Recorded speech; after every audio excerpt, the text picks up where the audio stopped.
Nuestra primera invitada de la mañana, ella es la doctora Evangelina Soler, neumóloga, y yo creo que hay muchos temas interesantes que hablar, sobre todo por las afecciones respiratorias que puede tener una persona. Buenos días, doctora, ¿cómo está Muy usted? buenos días, gracias por la invitación al programa.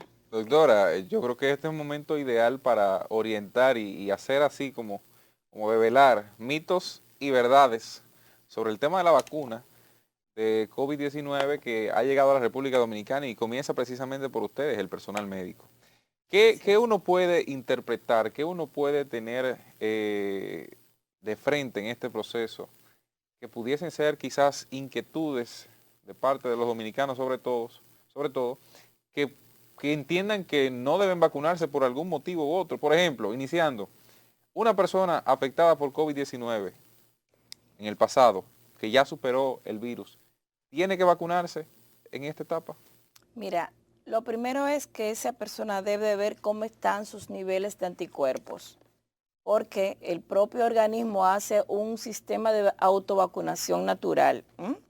Si tus anticuerpos están activos, tú tienes buena cantidad de anticuerpos, en ese momento no necesitas vacunarte, porque lo que hace la vacuna precisamente es crear en tu organismo anticuerpos que sean capaces de reconocer el virus. Entonces, si tú tienes ya que te dio COVID hace un mes, hace 2 meses y tú tienes niveles correctos de anticuerpos, pues una vacuna artificial no va a venir a hacer lo que hace naturalmente el organismo. ¿Comprende? Pero si la persona tiene ausencia de anticuerpos porque el virus le dio hace en marzo, en abril, y ya su recuento de anticuerpos es nulo, pues esa persona debería vacunarse. Eso significa que el presidente Luis Abinader no tendría anticuerpos porque a él le dio en ¿En la campaña? No. mayo, junio, por ahí. Habría que ver si el presidente Abinader continúa teniendo anticuerpos, porque tenemos pacientes que hicieron el COVID en marzo y aún tienen anticuerpos. Y eso se vio, era una pugna en principio de la pandemia cuando no se conocía bastante del tema de la inmunidad del COVID, pero se sabía, por ejemplo, con el virus del SARS y el virus del MERS, que son virus primo hermano del virus del COVID, que la inmunidad duró aproximadamente entre 1 año, 2 años y 3 años. Con los otros coronavirus, la inmunidad puede durar hasta 4 y 5 años. Entonces hay una variabilidad entre una persona y otra. Hay personas que desarrollan mayor cantidad de anticuerpos porque su organismo tuvo una respuesta más eficaz en ese momento, y hay otras personas que porque el virus le dio muy leve no tuvieron una respuesta anticuerpo muy buena. Entonces, con respecto a tu pregunta al presidente, habría que ver cómo están los niveles del presidente, porque no todo el mundo se les van tan rápido los anticuerpos, así como no todos desarrollan buena cantidad. Usted sabe, doctora, que el país empezó ayer la vacunación, la primera fase con el personal de primera línea, el personal hospitalario, y nosotros que estamos viendo esto sabemos que hay gente que está un poco reticente a que sea vacunada, y aunque no ha llegado la etapa de la población, ahora mismo estamos en el personal médico, pero he escuchado de gente del personal médico que al parecer también tienen un poco de resistencia a la vacuna. ¿Qué usted les puede decir en el momento que llegue la etapa de cada uno de nosotros? ¿Qué hacer, sobre todo al que ya le dio el virus, que dice, ya yo no tengo que ponerme la vacuna porque me dio y ya no me repite? ¿Qué usted le diría? Bueno, a ese que ya le dio y que entiende que no debe vacunarse, hacerse sus anticuerpos. Si tiene sus anticuerpos, ok, no se vacuna, pero si no los tiene, que se vacune. Y en sentido general a la población, hacerle el llamado a la vacunación, porque muchas de las enfermedades que hoy no tenemos como causa de muerte, sobre todo muertes infantiles, y muchas afecciones posteriores a las virosis, como es el virus del sarampión, el virus de la varicela, el virus de la papera, esas vacunas han evitado en la humanidad importante tasa de muerte, y no solamente tasa de muerte, sino enfermedades a futuro. Por ejemplo, existe una enfermedad que se llama bronquiectasia, que queda después de los virus, que daña de manera importante el pulmón, y eso es gracias a la vacuna. Entonces, un llamado a la población que yo quiero hacer es a que se vacunen, porque las vacunas en sentido general están para contrarrestar ese impacto negativo. Y en respecto al COVID, de la única manera que vamos a salir de la pandemia es vacunando con el uso de la mascarilla y manteniendo aún después de la vacuna el adecuado distanciamiento social. En sentido general, el llamado es oportuno en estos momentos para que todo el mundo se vacune. Doctora, recibimos un paquete de vacunas de Covishield que viene a ser una, vamos a decir así, una desarrolladora derivada de AstraZeneca. De la AstraZeneca. Entonces, nosotros tenemos también contratadas vacunas de Pfizer, tenemos contratadas vacunas de AstraZeneca, vamos a decir así, Gran Bretaña, o sea, las creadas allá, y tenemos contratadas también vacunas de la Sinovac, la China. ¿Hay alguna diferencia real que una persona pueda decir, bueno, yo no quiero vacunarme con Pfizer porque no, sencillamente, o yo prefiero vacunarme con esta, que cree ese temor en la población como se ha estado esparciendo? Bueno, se conoce que la vacuna de Astra tiene una eficacia reducida respecto a la vacuna Moderna y a la vacuna de Pfizer. La vacuna de Pfizer tiene una protección de un 95%, la de Moderna de un 90%.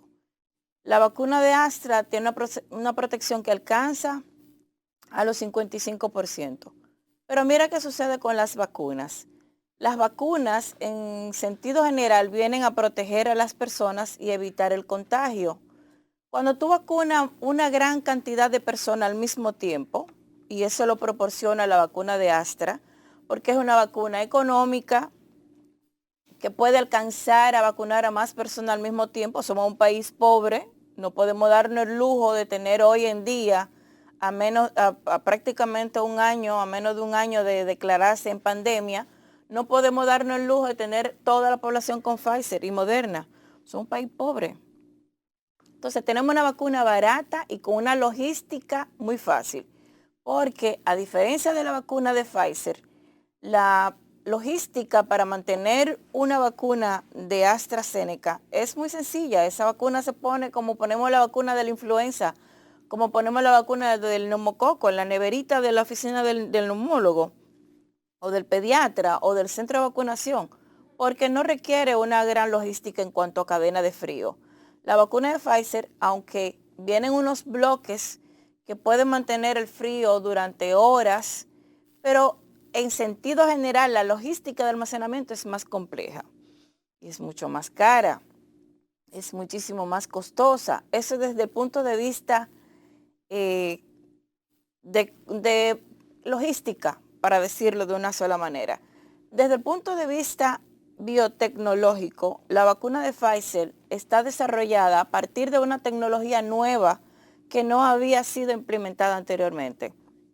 Se toma proteína del virus bajo un método extrayendo a través de una mensajería de ARN que no se había hecho anteriormente, y eso ha producido dentro de sus efectos que sea un poquito más compleja a la hora de aplicársela, y se requiere que la gente que se la aplica tenga en consideración si es alérgico o si no es alérgico, porque se ha reconocido que tiene riesgo a producir anafilaxia, a producir alergia en las personas que se la colocan. Entonces está contraindicada en las personas muy alérgicas.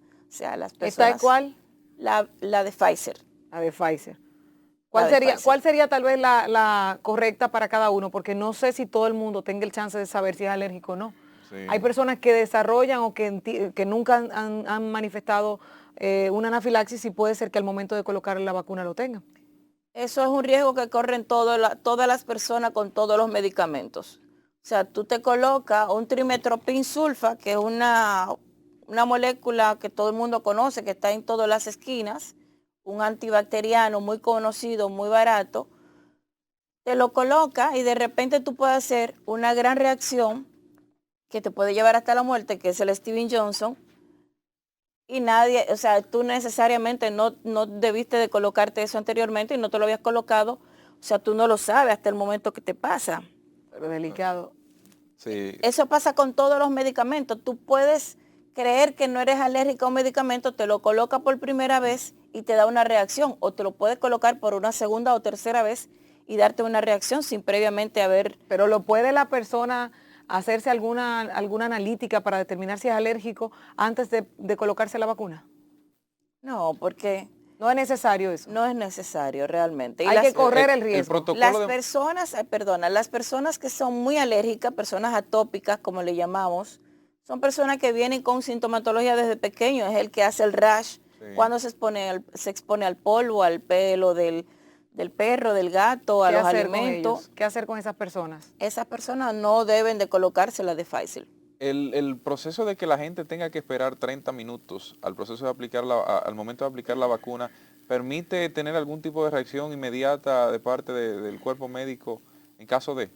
Claro, claro. Es importante que si la persona se coloca la vacuna, se la coloque como se está haciendo en un centro de salud y que permanezca ahí antes de trasladarse a su unidad, porque todos los medicamentos, de hecho se considera mucho en medicina que un medicamento que tú te colocas de primera vez, sobre todo los antibióticos, no te lo coloques de noche en tu casa, por ejemplo, inyectados, que espere un momentito o te lo colocas de día, que es más fácil de tú accionar ante cualquier reacción. Pero los medicamentos todos te pueden hacer una reacción. Doctora, hay un mito y se lo tengo que preguntar porque para que la gente lo escuche de una profesional, que se implantan un microchip a través de la vacuna, que si la vacuna realmente es un control biológico de natalidad, que si hay gente que puede perder el tema de la fecundidad. ¿Es esto posible? Usted que conoce científicamente, pues no, para que la gente no se me pierda ahorita y diga, no, que lo dijo Cristian y Cristian no sabe de eso. ¿Qué Una inventan voz tanto? autorizada. Mira, en ese sentido yo no tengo todo el conocimiento para darte esa respuesta. Se conoce mucho de la tecnología, pero yo entiendo que lo que se está buscando ahora es inmunizar al mundo sobre esta pandemia. De si tiene un microchip, de si tiene una nanotecnología, no tengo el conocimiento como para decirte que sí lo tiene o que no lo tiene. Lo que sí yo sé es que las vacunas históricamente han venido a resolver el problema de salud. Uno de los principales problemas son las infecciones y las que se transmiten persona a persona. Entonces, vacunar es la forma más eficaz de contrarrestar esos impactos negativos que han tenido las enfermedades, sobre todo las virales. Bien. Claro.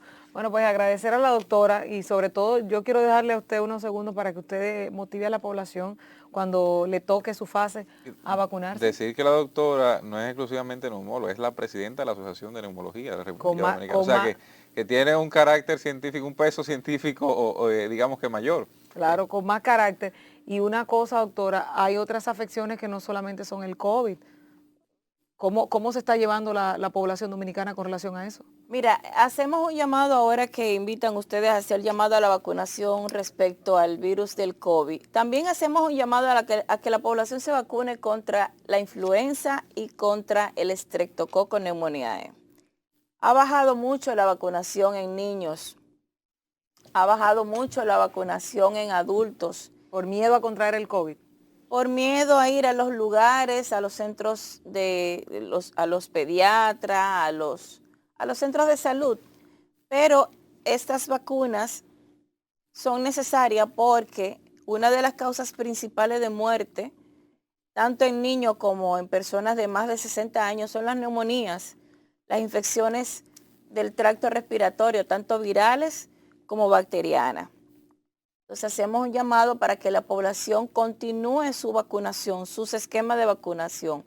La vacuna de la influenza que se coloca anualmente y la vacuna contra el Streptococcus pneumoniae que se coloca una vez con un refuerzo a las 8 semanas, pero la población debe de acudir a vacunarse. Y respecto al COVID, pues el llamado es claro y damos las gracias a las autoridades por la prontitud en respuesta.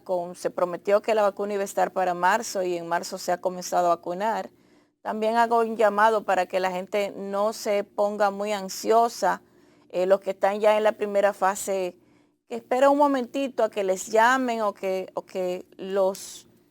se les haga el llamado público por las entidades que les corresponde. Que esperen un poquito ese llamado y a toda la población que cuando les toque su llamado a vacuna, pues que acuda a vacunarse. Bueno, pues, Es la única manera, además de mantener el distanciamiento social, el lavado eficaz de las manos y el uso de la mascarilla, para contrarrestar el impacto negativo que tiene el virus del COVID-19. Bueno, gracias doctora por estar con nosotros. Esperemos que vuelva por aquí a orientarnos. Ojalá y sea un ambiente de menos tensión con el tema de la pandemia, la vacuna y todo lo demás, sino que sea para orientaciones cíclicas claro, sobre temas que vengan claro que sí. orientados a la neumología, sí. Totalmente de acuerdo con usted. Gracias a la doctora Evangelina Soler, presidenta de la Sociedad de Neumología.